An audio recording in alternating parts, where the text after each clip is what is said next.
Good morning.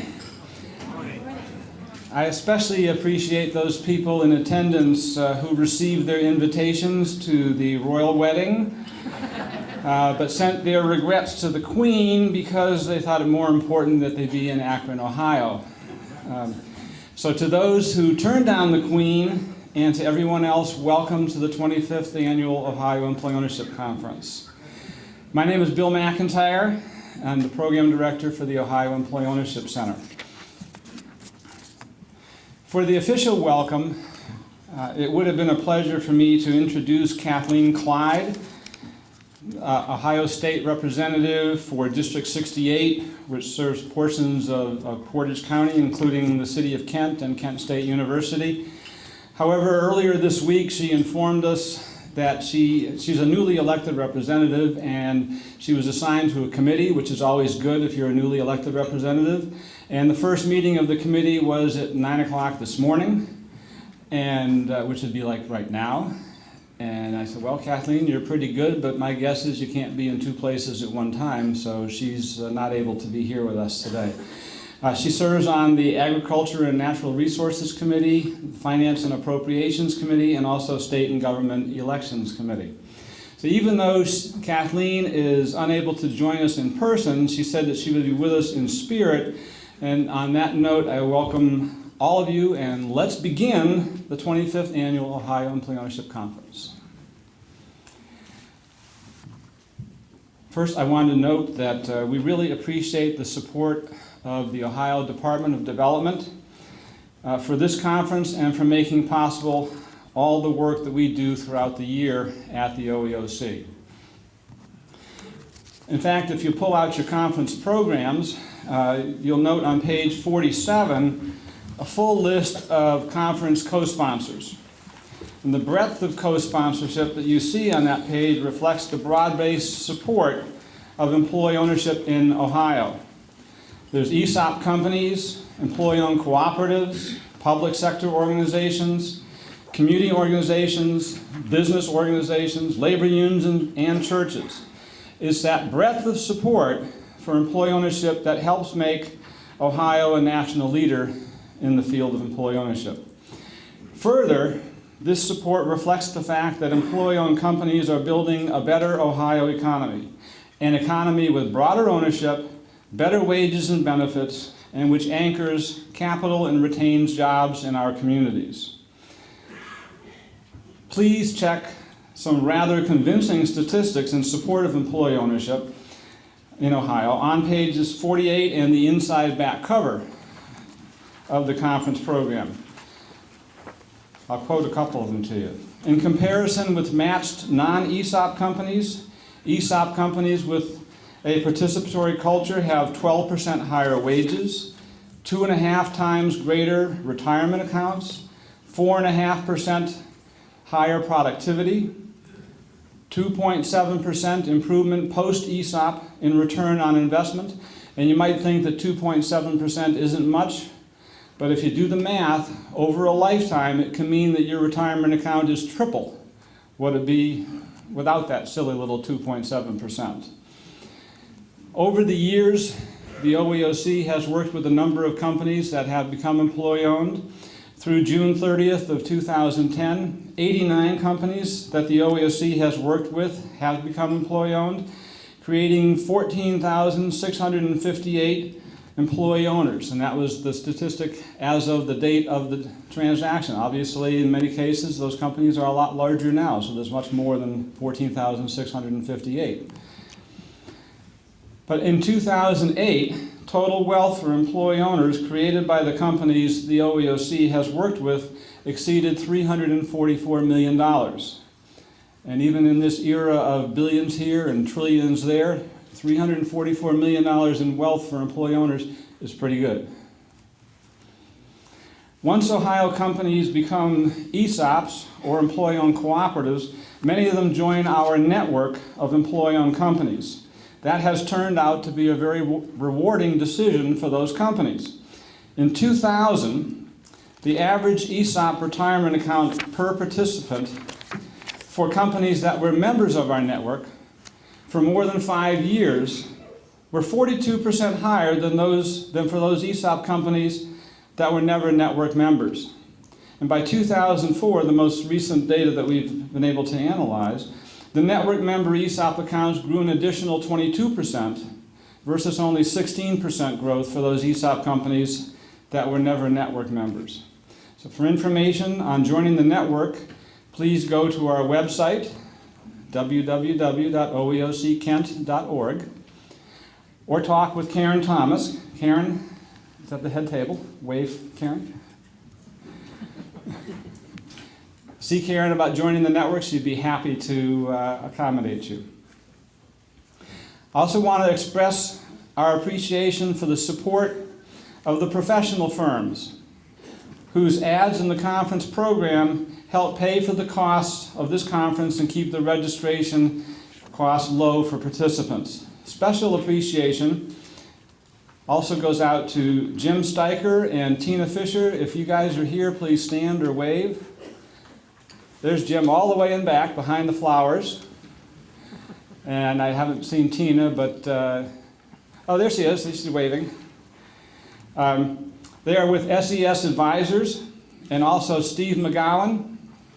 I saw there's Steve. Of their related law firms, Steicher, Fisher, Edwards, and Greenapple, thank them for sponsoring the coffee break later this afternoon. And check out their ad on page 16 of the conference program, too. In fact, check out the ads for all the service providers. The ads are scattered throughout the program, and if you read them, you will see some of the most creative, the most informative writing that you'll ever find. Educating you as far as what these firms do and making you aware of the products and services that they offer. We have a keynote speaker this morning, a lunch speaker, and speakers at 19 breakout sessions this morning and afternoon. Those speakers are from ESOP companies, worker-owned cooperatives, economic development organizations, legislators' staffs, government agencies, and service provider firms. This conference will be a success largely due to the programs that these folks will be presenting, and every single one of them is a volunteer. To the speakers, I say thank you, thank you, thank you very much. The conference would not happen without you. I also want to thank the OEOC staff, many of which you will see in the various programs, but I want to single out some folks who are not even in this room, but Kelly Fitz, Pam Hayduck, Olga Klepakova, and I believe Ashley Hernandez is also out at the registration table.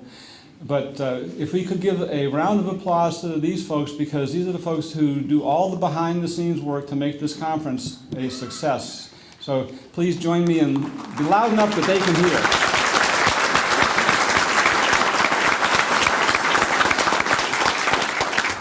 Thank you. Let me call your attention to 5 things in the conference program. On page 10, there's a description of the Ohio Employee Ownership Pre-Feasibility Study Grant Program. There's still some money in this program for use before June 30th. Please see Steve Clem of the OEOC staff if you're interested. And I see Steve in the back of the room holding a cup of coffee. I'm going to say wave your hand, but make sure it's the other hand, not the hand with the coffee. Also on page 10, there's an article about benefit corporations or B corporations, certified B corporations. These are new types of corporations that create benefit for all stakeholders, not just shareholders. Stakeholders can include employees, suppliers, customers, community, and the environment. This concept would seem to be very relevant for ESOP companies, especially when there's an unwanted offer received by the company from outside. An offer to purchase the company.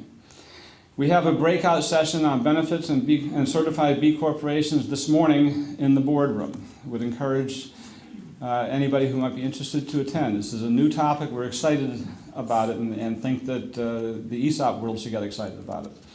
On page 8, there's a description of the Commonwealth Revolving Loan Fund. This fund's mandate is to strengthen the employee-owned sector in Ohio by lending at less expensive rates to existing employee-owned companies and to help them grow and to create new employee-owned companies.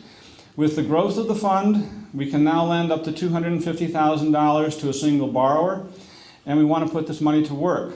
So if your company or buyout committee is interested, please see Roy Messing of our staff. And Roy is, where's Roy?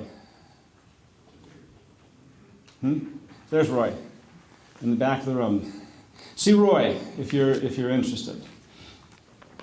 On pages 36 and 37, read about the OAOC's website and learn how to follow us on Twitter and Facebook. And finally, on page 45, there's information about the Cooperative Development Center at Kent State University, which is another service that we provide through the OAOC. Now, when we do programs, smaller programs, we generally start with a round of introductions, but asking 320 people to introduce themselves would take just a little bit too long. So the next best thing is we'll introduce ourselves by group, so everyone gets a sense of who is here. Let's start with those people who provide services to ESOP companies and cooperatives. If you are looking to talk with an expert, these are the people to seek out at this conference. So when I call your area of expertise, and you can stand multiple times, please stand. So let's start with ESOP and co-op attorneys. There should be at least 15 different law firms here. So please stand and or wave. Okay? If you're interested in seeing an attorney, these are the folks to see. Valuation advisors. There's at least 12 different valuation advisors here. Please stand. And I see Scott Miller by the door. You can wave, Scott. Don't be shy. Thank you. Thank you, Rick. Dave. Bankers. There are at least 4 different bankers here. I might note that the Commonwealth Revolving Loan Fund is quite often not the primary lender, but we work in concert with a banker. Huntington Bank, right? Investment bankers. There are at least 2 investment banking firms here, and they may not be here yet because one of them is coming from Chicago, I know.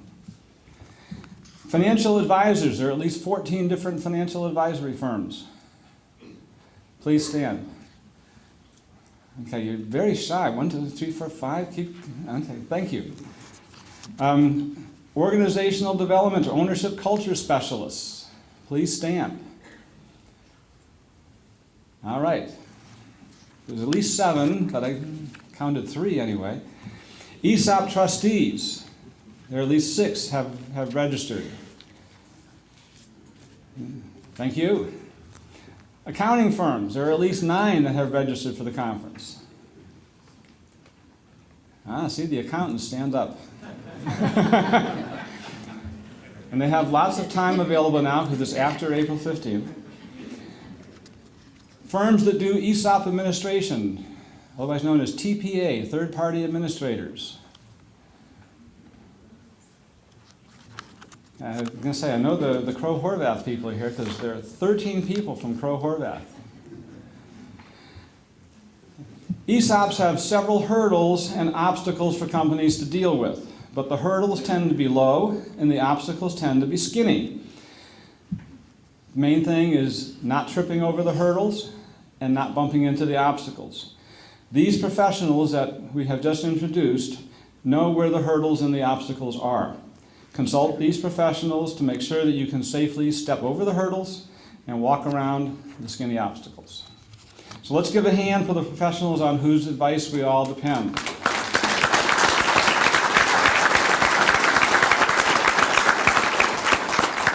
And please stop by their displays in the lobby to learn more about each firm's services. Next, how about you folks from state and federal public sector organizations, nonprofits, churches, foundations, and educational institutions, and those who work in economic development for the chambers of commerce, cities and counties, labor management cooperation programs, and small business development centers. Stand up and be recognized, please.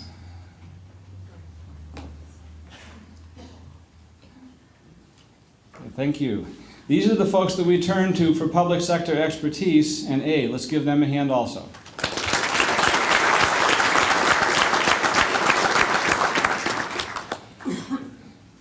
There are people attending the conference from 8 companies that are not yet employee-owned, but are considering whether it makes sense for their companies. And I won't ask them to stand because in some cases, even though they're wearing a name tag, they don't want it to be necessarily public knowledge that they're exploring employee ownership. So we won't call them out, but there's a number of folks here who are exploring employee ownership. And my advice to you folks for this day would be to take advantage of the opportunity. Talk with people from employee-owned companies. Talk with service providers. Ask them the tough questions. Learn as much as you can. We think the more that you know about employee ownership, the more you will come to embrace it as your own. Everyone else, please join me in giving a welcoming round of applause to all these folks who are considering employee ownership.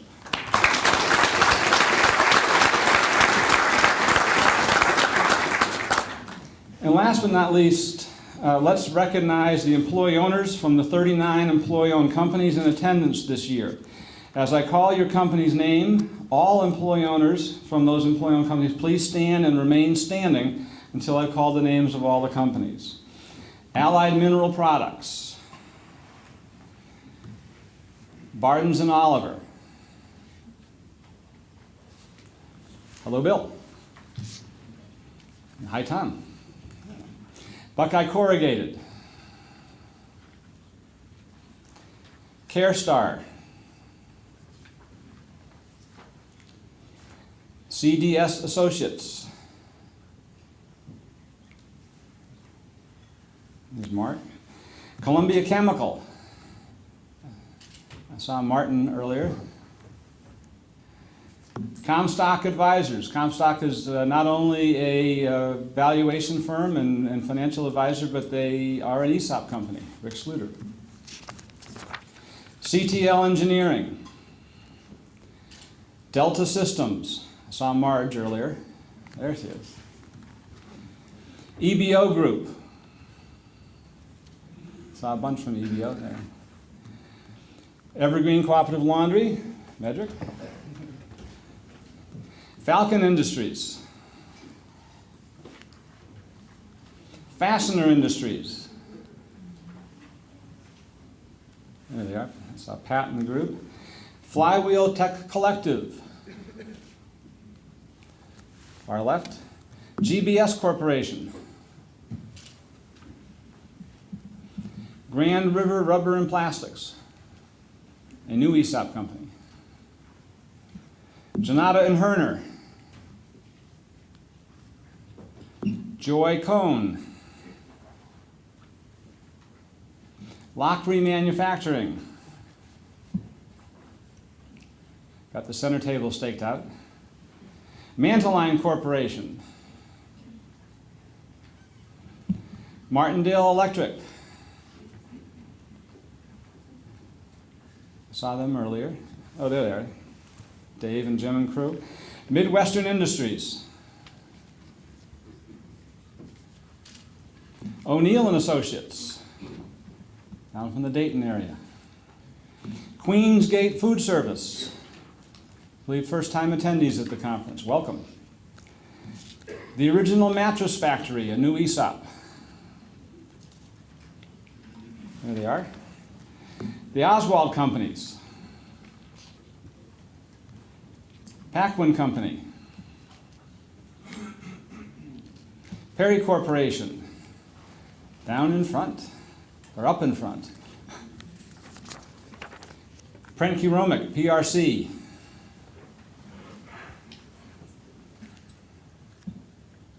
Got the table there. Producer Service Corporation.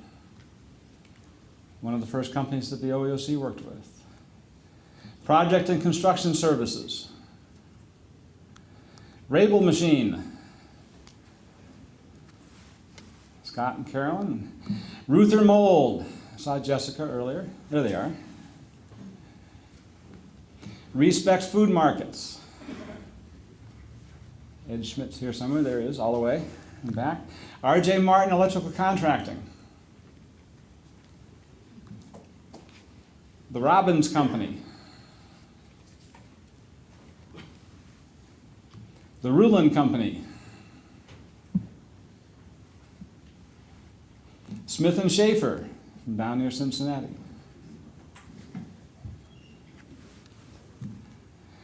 Star Leasing Company. Jeff Rosen is speaking later from Columbus. Don't know if he's up here yet. Voto Sales. John Keene and crew right here.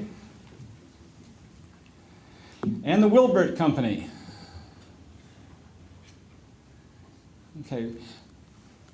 We have a room full of employee owners, folks. Thank you very much. Ladies and gentlemen, these are the folks who live employee ownership every day and make it work.